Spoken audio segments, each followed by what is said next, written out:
Hi friends, ఓం సాయిరామ్. బాబాగారి ఆశీస్సులు అందరిపైన ఉండాలని మనస్ఫూర్తిగా కోరుకుంటూ, అందరూ సుఖంగా, సంతోషంగా, ఆరోగ్యంగా ఉండాలని, ఆ బాబాగారి ఆశీస్సులు అందరిపైన ఉండాలని మనస్ఫూర్తిగా కోరుకుంటున్నాను. ఈరోజు బాబాగారు అయితే ఒక మంచి సందేశాన్ని అయితే మన ముందుకు తీసుకొచ్చారండి.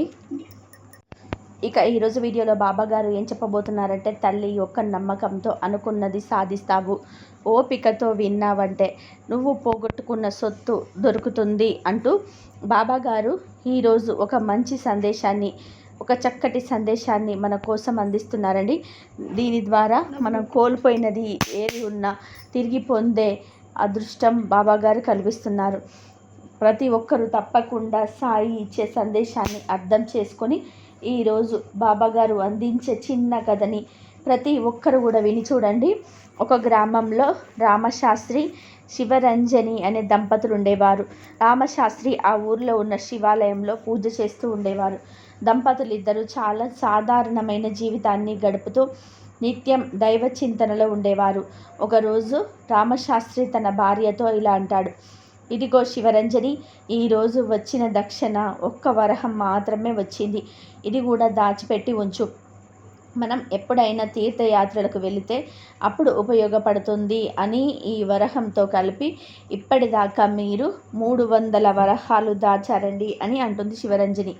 ఈ డబ్బులు తీర్థయాత్రలకి ఎంతగానో ఉపయోగపడతాయి అని శివరంజని అంటుంది. అప్పుడు మొత్తం తీర్థయాత్రలకే ఖర్చు చేస్తే తిరిగి వచ్చిన తర్వాత నిత్య జీవితం గడపాలంటే కొంత డబ్బు అవసరం అవుతుంది. మనం దాచిన డబ్బంతా తీర్థయాత్రలకు ఖర్చు చేస్తే ఎలా అని రామశాస్త్రి అంటాడు. దాచిన ధనంలో కొంత ధనం ఇక్కడెక్కడైనా సరే దాచి మిగిలినది తీర్థయాత్రలకు ఉపయోగించుకుందాము అంటాడు.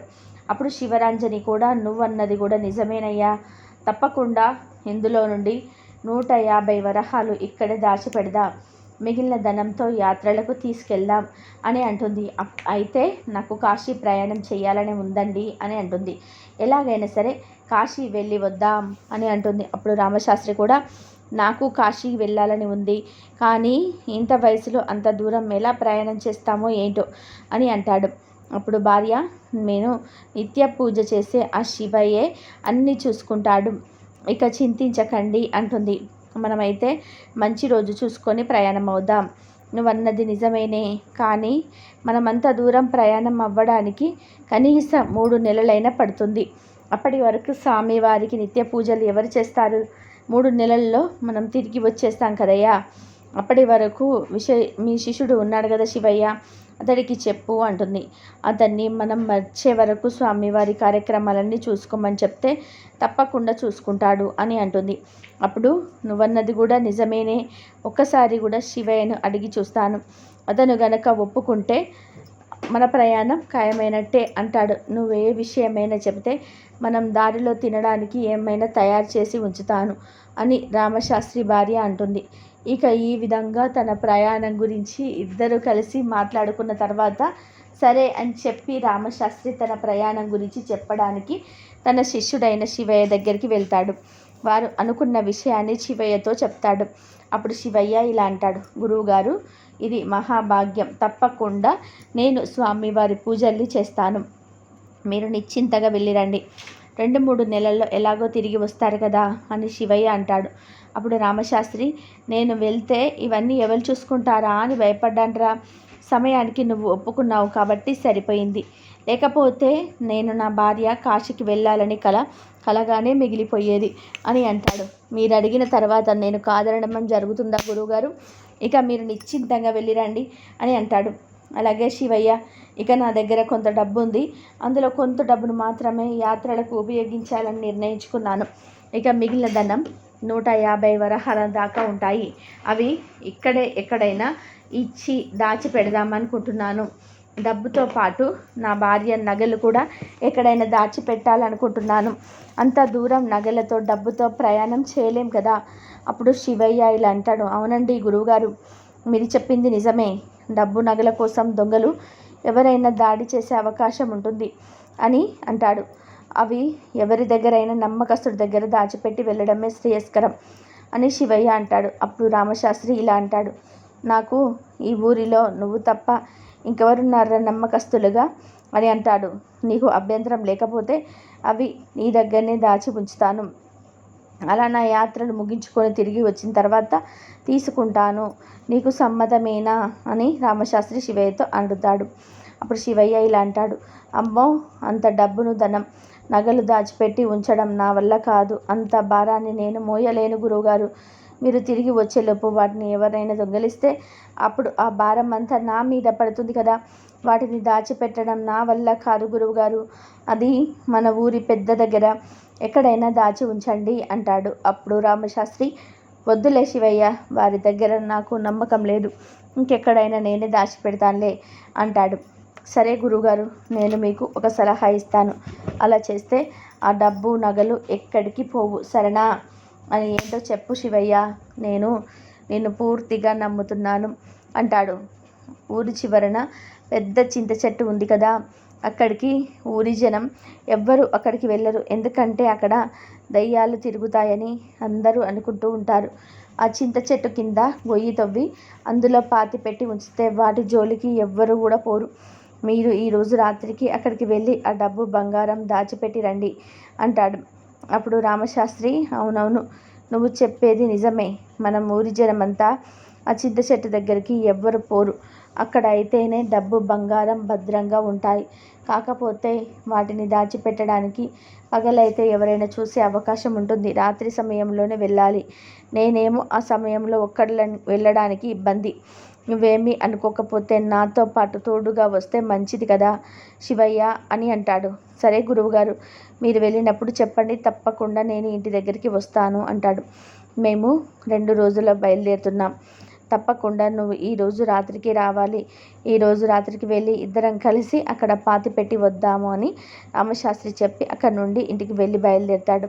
ఇక చెప్పిన విధానంగానే ఇంటికి వెళ్ళగిన తర్వాత రామశాస్త్రి తన భార్యతో ఈ విషయం అంతా చెప్పి ఉన్న డబ్బు, నగలు మొత్తం అంతా ఒక బుట్టలో కట్టి శివయ్యకు కోసం ఎదురు చూస్తూ ఉంటాడు. ఇక శివయ్య రానే వస్తాడు. శివయ్య వచ్చావా? ఈ మూటలు అన్నీ భద్రపరిచాను. ఇక ఈ సమయంలో ఎవరు ఉండరు కదా, బయలుదేరదాం పదా అని ఇద్దరు కలిసి అర్ధరాత్రి దాటేలోపు తిరిగి వచ్చేద్దామని ఊటావుటిగా వెళ్తారు. అలా ఇద్దరు కలిసి ఆ చింత చెట్టు దగ్గరికి చేరుకుంటారు. అయ్యా గురువుగారు, నేను ఇక్కడ ఒక గొయ్యిని తవ్వుతాను, అందులో మీరు ఆ మూటని పెట్టండి. ఆ విధానంగా ఒక గొయ్యి తవ్వుతాడు శివయ్య. ఆ తర్వాత రామశాస్త్రి దగ్గర నుండి ఆ మూటని తీసుకొని శివయ్య అందులో ఉంచుతాడు. ఇక పెట్టేటప్పుడు రామశాస్త్రి ఇలా అంటాడు, శివయ్య, ఇక్కడ నువ్వు డబ్బు, నగలు దాచి పెడుతున్నట్టు, నువ్వు గొయ్యి తీసినట్టు ఎవరికి కూడా ఎలాంటి ఆనవాళ్ళు కనిపించకుండా జాగ్రత్తగా మట్టిని కప్పు అని చెప్తాడు. శివయ్య చెప్పిన విధానంగానే అందులో పెట్టి ఎవరికి తెలియకుండా మట్టి కప్పు ఉంచుతాడు. ఇక మీరు నిశ్చితంగా ఉండండి గురువుగారు, మీ డబ్బులు, నగలు సురక్షితంగా ఇక్కడే ఉంటాయి. ఈ దరిదాపులో కూడా ఎవరు ఎలాంటి మనుషులు రారు. ఇక నాకు భయం లేదు శివయ్య, త్వరగా ఇంటికి వెళ్ళాం పదా అని ఇద్దరు కలిసి అక్కడి నుండి వెళ్ళిపోతారు. శివయ్య అర్ధరాత్రి ఇంటికి చేరుకోవడంతో తన భార్య ఇలా అంటుంది, ఏమండి, ఇంత రాత్రి వేళ ఎక్కడికి వెళ్ళి వస్తున్నారు? ఏదోలే, చెప్పాను కదా, గురువుగారు తీర్థయాత్రలకు వెళ్తున్నారు. నాకు గుడిలో స్వామివారి పూజలన్నీ నాకు అందించారు కదా, ఆ పనులని అప్పచెప్పడానికే నన్ను పిలిపించారు అంటాడు. అప్పుడు భార్య, ఆ పనులన్నీ చేయడానికి ఉదయం వెళ్ళవచ్చు కదండి, ఈ సమయంలో ఎవరైనా పిలిచి చెప్తారా ఏంటి? అది కాదులేవే గురువుగారు, డబ్బులు, నగలు యాత్రలకు తీసుకెళ్ళడం మంచిది కాదు కదా, కాబట్టి ఆ నగల మూటని చింత చెట్టు కింద దాచిపెట్టి వస్తున్నాను అని అంటాడు. ఉదయం అయితే ఎవరైనా చూస్తారని ఇలా రాత్రి సమయంలో దాచి వస్తున్నాము, అందుకే ఇంత ఆలస్యమైంది అని అంటాడు. అప్పుడు భార్య ఎంతో ఉత్సాహంతో ఇలా అడుగుతుంది, ఎంత మాత్రం దాచిపెట్టారంటే? 150 వరహాల దాకా ఉన్నాయండి. వాటితో పాటు అమ్మగారి నగలు కూడా అందులో దాచి భద్రపరిచి వచ్చాను అని అంటాడు. ఒమ్మో, 150 వరహాలే, ఎవరైనా తప్పి తీసుకెళ్ళిపోతే ఎలాగండి అంటుంది. అప్పుడు శివయ్య ఇలా అంటాడు, ఆ చింత చెట్టు దగ్గరికి మనుషులు ఎవ్వరు వెళ్ళరు. అక్కడ దయ్యాలు ఉన్నాయన్న అపోహతో ఎవ్వరు కూడా ఆ చుట్టుప్రక్కల నడిచి వెళ్ళరు. కాబట్టి ఆ డబ్బులు, నగలు ఇక్కడికి వెళ్ళవు అంటాడు. అవునా, నీ గురుగారు చాలా డబ్బే దాచిపెట్టారండి. అంత డబ్బు మనం ఎప్పుడు చూస్తామో ఏంటో అంటుంది. గురువుగారు ఎంతో కష్టంతో, అది ఒక్కొక్క వరహంతో కూడిపెట్టిన సొమ్మే, కష్టపడి కూడబెట్టిన సొమ్ము కాబట్టి ఎక్కడికి పోదు. వారు ఎన్నడూ దుబారా ఖర్చులు చెయ్యరు. అప్పుడు భార్య ఇలా అంటుంది, నేనేమైనా దుబారా ఖర్చులు చేస్తున్నానా ఏంటి? అయినా మీరు తెచ్చే డబ్బు ఇంటి ఖర్చులకే సరిపోవు, ఇక దాని గురించి మర్చిపోవే. రేపటి నుంచి సూర్యోదయానికి ముందే గుడికి వెళ్ళాలి. ఇక ఈ విధంగా ఉండగా రామశాస్త్రి శివరంజని ఇద్దరు కలిసి కాశీ యాత్రకు బయలుదేరుతారు. వారు వెళ్ళిన దగ్గర నుండి శివయ్య చక్కగా స్వామివారిని నిత్యం పూజలు చేసుకుంటూ చాలా సంతోషంగా ఉండేవాడు. అలా 2 నెలలు గడిచిపోతాయి. ఒకరోజు శివయ్య తన భార్యతో ఇలా అంటాడు, గురుగారు ఎలా ఉన్నారో ఏంటో, ప్రయాణం ఎలా సాగుతుందో ఏమిటో. మీరు గురుగారు ఈ వయసులో కాశీకి వెళ్ళారు, తిరిగి వస్తారన్న నమ్మకం నాకు లేదు అని భార్య అంటుంది. అప్పుడు శివయ్య, ఏంటే ఆ అపశకనం మాటలు, నువ్వు అలా మాట్లాడడం నాకు నచ్చలేదు. అయినా ఇంకో నెలలో తిరిగి వస్తారు చూడు అని అంటాడు. అప్పుడు భార్య, అవునండి, మీరు దాచిపెట్టిన డబ్బు నగలు అలాగే ఉన్నాయా లేదా ఎవరైనా ఎత్తుకెళ్ళిపోయారా అని అడుగుతుంది. ఒకసారి మీరు వెళ్ళి చూసి రండి అని అంటుంది. అప్పుడు శివయ్య, ఎందుకుండవు, అక్కడికి వెళ్ళే ధైర్యం ఎవ్వరికీ లేదు. ఎందుకంటే అక్కడ దయ్యాలు ఉంటాయి అన్న భయం అందరిలోనూ ఉంది. అయినా మీ పిచ్చి కానీ వాళ్ళు తిరిగి వచ్చేది లేదు, సచ్చేది లేదు. కానీ ఆ డబ్బు బంగారం మన సొంతం చేసుకుంటే ఎలా ఉంటుంది చెప్పండి అని అంటుంది. అప్పుడు శివయ్య, ఏమిటి నువ్వు మాట్లాడేది? గురువుగారికి నేను ఎంతో నమ్మకస్తుని, నేను అలాంటి పని చెయ్యను అని అనేసరికి భార్య ఇలా అంటుంది, ఒకవేళ వారు తిరిగి వచ్చిన అవి మీరే తీశారన్న గ్యారెంటీ ఏంటండి? ఎవరైనా వాటిని గమనించి దోచుకొని ఉండవచ్చు కదా, వాటిని మీరు తీసి ఉంటారు అన్న అనుమానం గురువుగారికి రాదు. అసలు ఆ ఆలోచనే నువ్వు ముందు మానేయి అంటాడు శివయ్య. అలాంటి ఆలోచన చేయడమే మహాపాపం. ఒక్క నిమిషం నేను చెప్పేది వినండి. మనం ఇన్ని రోజులు కూడబెడితే అంత డబ్బు సంపాదిస్తాం చెప్పండి. అదే గనక మన దగ్గర ఉంటే ఎంత బంగారం కొనుక్కోవచ్చు, ఎన్నో రోజులకి ఇంటి ఖర్చులకు కూడా వస్తాయి, ఇక సంతోషంగా కూడా బతకవచ్చు అని అంటుంది. అలా శివయ్య ఎంతో కాదని వినిపించుకోకుండా ఎలాగైనా సరే అవి దొంగతనం చేయించడానికి ఒప్పిస్తుంది తన భార్య. సరే, నువ్వు చెప్పినట్టే వెళ్ళి ఆ మూటను తీసుకొస్తాను, కానీ గురువుగారు తిరిగి వస్తే ఆ మూటను తిరిగి ఇచ్చేయాలి, లేకపోతే నేను అది తీసుకురాను అంటాడు. ముందు మీరు వెళ్ళి తీసుకురండి, తిరిగి వచ్చిన తర్వాత ఆలోచిద్దాం అంటుంది భార్య. ఇక భార్య చెప్పిన విధానంగా ఆ శివయ్య అక్కడి నుండి చింత చెట్టు దగ్గరికి వెళ్తాడు. ఈయనకి ఎంత చెప్పినా అర్థం కాదు. పనుల సొమ్ము పాము లాంటిది. గురువుగారిని అన్యాయం చేయడం నాకు ఇష్టం లేదు. గురువుగారి ప్రక్కనే ఉంటూ వెన్నుపోటు పొడవడం నాకు అస్సలు ఇష్టం లేదు. అయినా దీని పోరు భరించలేకే ఈ పని చేస్తున్నా తప్ప నా మనస్ఫూర్తిగా ఈ పని చేయటం లేదు, నన్ను క్షమించండి అంటూ అక్కడి నుండి ఆ ధనాన్ని తీసుకొని వచ్చి తన భార్య చేతికి ఇస్తాడు. ఇచ్చిన తర్వాత ఇలా అంటాడు, ఇదిగో 3 నెలలు పూర్తి అయ్యే వరకు ఈ మూటలో నుండి ఒక్క వరహం కూడా నువ్వు తీసుకోవడానికి వీల్లేదు అని చెప్తాడు. ఇక ఆ మూటని తీసుకొని శివయ్య భార్య జాగ్రత్తగా భద్రపరుస్తుంది. ఇక 3 నెలలు గడువు పూర్తి అవుతుంది. 3 నెలల తర్వాత రామశాస్త్రి శివరంజని తీసుకొని ఇద్దరు కాశీ యాత్రను ముగించుకొని ఇంటికి తిరిగి వస్తూ ఉంటారు. రామశాస్త్రి ఇలా అంటాడు, తొందరగా వెళ్ళి మనం తీసుకున్న డబ్బులు మొత్తం ఖర్చు చేసుకొని వస్తున్నాం. మనం వెళ్ళే దారిలోనే ఆ చింత చెట్టు ఉంది, అక్కడికి వెళ్ళి మనం పెట్టిన దమ్నం తీసుకొని ఇంటికి వెళ్దాం అని రామశాస్త్రి చింత చెట్టు దగ్గరికి తీసుకెళ్తాడు. తవ్వి చూసిన తర్వాత అక్కడ ఏమీ ఉండదు. ఇదేమిటి, ఇదంతా తవ్వినా మన నగల మూట కనబడటం లేదని ఆశ్చర్యపోతాడు. కొంప తీసి ఎవరైనా ఈ మూటను దొంగిలించారా ఏంటి అని అంటాడు. అప్పుడు శివరంజని ఇలా అంటుంది, మీరు ఇక్కడ మూట దాచిపెట్టిన విషయం ఒక్క మీ శిష్యునికి శివయ్యకు తప్ప ఎవరికి తెలియదు. పైగా ఈ చెట్టు దగ్గరకు ఎవ్వరు వచ్చే అవకాశమే లేదు అని అంటుంది. అప్పుడు రామశాస్త్రి ఇలా అంటాడు, శివయ్య అలాంటి వాడు కాదే, వాడు నేను చిన్నప్పటి నుంచి చూస్తున్నాను, వాడు ఆ పని చేసి ఉండడు. అప్పుడు శివరంజని ఇలా అంటుంది, మనిషి చెడ్డవాడు కాకపోయినా డబ్బు బంగారం మహా చెడ్డదండి అని ఎవరి చేతిలోనైనా ఏ పనైనా సరి చేపిస్తుంది. నాకైతే శివయ్య మీదే అనుమానంగా ఉందండి అని అంటుంది. అప్పుడు రామశాస్త్రి, నువ్వన్నది కూడా నిజమేనేమో, శివయ్యకు తప్ప ఇంకెవ్వరికీ తెలియని ఈ రహస్యం ఎలా జరిగిందంటావు? అప్పుడు శివరంజని ఇలా అంటుంది, అయితే మీరు ఒక పని చేయండి, నేను ఒక సలహా ఇస్తాను, దాని ప్రకారమే మీరు చేసి చూడండి. దొంగ ఎవరో ఇట్టే కనిపెట్టవచ్చు. అలాగే మీరు ఇక్కడికి వచ్చి తవ్వి చూస్తున్నట్టు కానీ ఆ శివయ్యకు అస్సలు తెలియనివ్వకండి. నేను చెప్పినట్టుగా చేయండి. మన నగల మూట తప్పకుండా తిరిగి రావడం ఖాయం. అలా శివరంజని రామశాస్త్రికి ఒక సలహా ఇస్తుంది. ఆ మరుసటి ఉదయం గురువుగారు తిరిగి వచ్చినట్లు తెలియని శివయ్య యథావిధిగా దేవాలయానికి చేరుకుంటాడు. శివయ్య వెళ్ళే సమయానికి ముందే రామశాస్త్రి అక్కడికి చేరుకొని ఉంటాడు. అక్కడ గురువుగారిని చూడగానే, గురువుగారు మీరెప్పుడొచ్చారు? మీకోసం ఎంతగానో ఎదురు చూస్తున్నాను. మీరు ఎప్పుడెప్పుడు వస్తారా అని చూస్తున్నాను. అయినా ఇన్ని రోజులు ఆలస్యమైందేంటి? మీరు పోయిన నెలనే రావాల్సింది కదా గురువుగారు. ఈ రోజు ఉదయమే వచ్చాను నాయన. రాగానే దేవాలయానికి రావాలనిపించింది, అందుకే ఇట్లా వచ్చాను. చాలా సంతోషం గురువుగారు. అయితే రేపటి నుండి నాకు సెలవు ఇప్పిస్తున్నారనమాట అని అంటాడు శివయ్య. నువ్వేమనుకోకపోతే నువ్వు ఇంకో 2 నెలలు ఈ దేవాలయం కార్యక్రమాలన్నీ చక్కగా ఇలాగే కొనసాగించు అంటాడు. ఎందుకు గురువుగారు? మళ్ళీ మీరు ఎక్కడికైనా వెళ్తున్నారా అని అడుగుతాడు. అప్పుడు శాస్త్రి ఇలా అంటాడు. అవును నాయన, మీ అమ్మగారు రామేశ్వరం వెళ్దామంటుంది. ఇక చేసేదేమీ లేక రామేశ్వరం కూడా చూసి వద్దామనుకుంటున్నాము. రామేశ్వరం వెళ్ళాలి అంటే ఎంత లేదన్నా 2 మాసాలు పడుతుంది. పైగా కాశీ యాత్ర నుండి తిరిగి వస్తూ ఉండగా మార్గం మధ్యలో ఆ దేశపు రాజు పండిత సభ ఏర్పాటు చేశారు. అందులో నేను కూడా పాల్గొన్నాను. ఆ రాజుగారు నా పాండిత్యానికి మెచ్చి 1000 వరహాలు బహుమతిగా ఇచ్చారు అని చెప్తాడు. అప్పుడు అందుకే నాకు గురుగారు మీరు తిరిగి రావడానికి ఇంత ఆలస్యమైంది. సరే గురుగారు, మీరు నిశ్చింతగా రామేశ్వరం వెళ్ళిరండి. అంతవరకు నేను దేవాలయం చక్కగా చూసుకుంటాను. అప్పుడు రామశాస్త్రి ఇలా అంటాడు.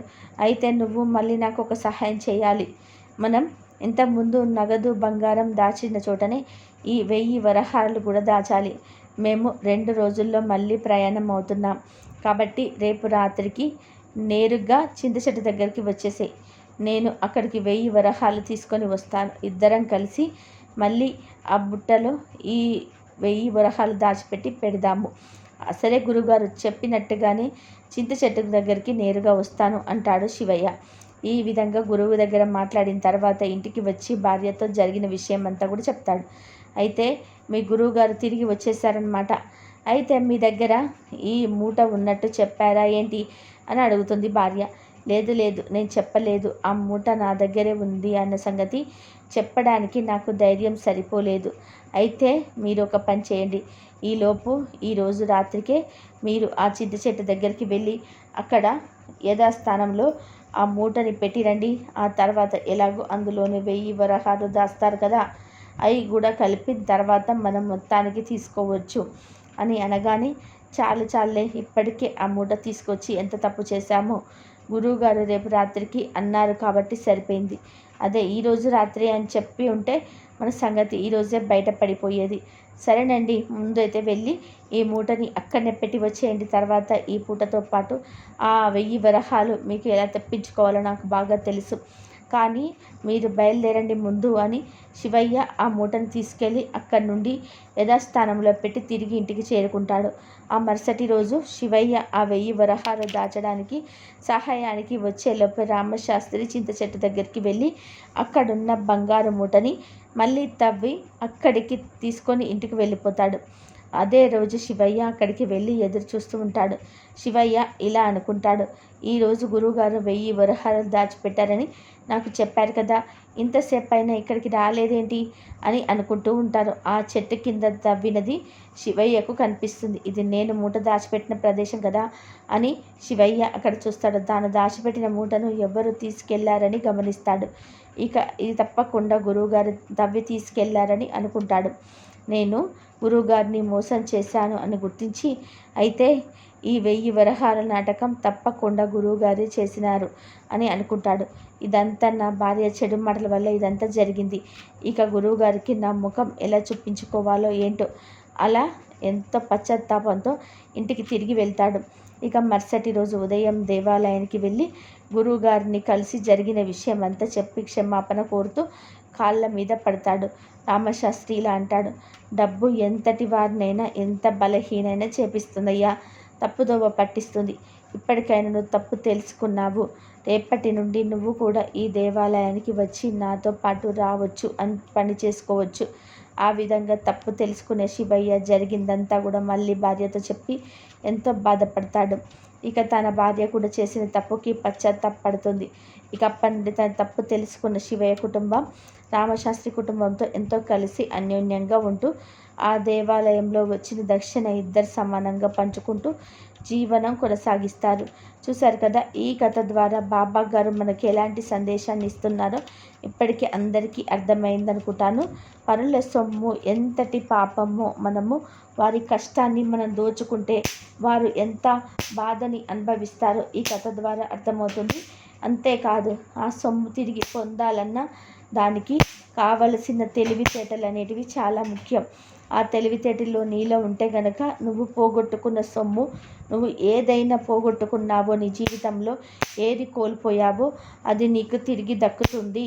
అది కేవలం నీ ఆలోచన శక్తిని పెంచుకొని దానిని ఎలా మళ్ళీ తిరిగి పొందాలో ఆలోచిస్తే తప్పకుండా మళ్ళీ నీ జీవితంలో అని 10 రెట్లుగా పొందవచ్చు. ఏదైనా సరే కష్టం ఉన్నప్పుడు, మీ కష్టార్జితం పొడగొట్టుకున్నప్పుడు సహనంతో ఉండి దానిని ఎదురు చూస్తే తప్పకుండా మీ ఆలోచనతో వాటిని రాబడితే అది వెంటనే మీ సొంతం అవుతుంది. లేదంటే ఈ సొమ్ము నేను పోగొట్టుకున్నానే, ఇంత బంగారం నేను నష్టపోయానే, లేదా ఇంత డబ్బు నేను కోల్పోయానే అని ఏడుస్తూ బాధపడితే అది ఎప్పటికీ నీకు మళ్ళీ తిరుగురాదు. కాబట్టి నువ్వు పోగొట్టుకున్న సొమ్ము తిరిగి పొందాలి అంటే దాని గురించి ఒక్కసారి ఆలోచించి చూడు. నీకు సరైన మార్గం కనిపిస్తుంది. బాబా గారు ఏదో ఒక రూపంలో మీకు ఆ సొమ్ము తిరిగి అందేలాగా మీకు దారి చూపిస్తాడు. మరి బాబా గారు అందించిన సందేశం ప్రతి ఒక్కరికి కూడా ఈ కథ రూపంలో అర్థమైందనుకుంటున్నాను. అర్థమైన వాళ్ళందరూ శ్రద్ధ సబూరి అని కామెంట్ చేయండి. మళ్ళీ రేపటి వీడియోలో మళ్ళీ కలుసుకుందాం. అంతవరకు సెలవు. సర్వేజన సుఖినో భవంతు. అందరూ బాగుండాలి, అందరిలో మనం ఉండాలి. ఓం సాయిరాం. శ్రద్ధ సబూరి.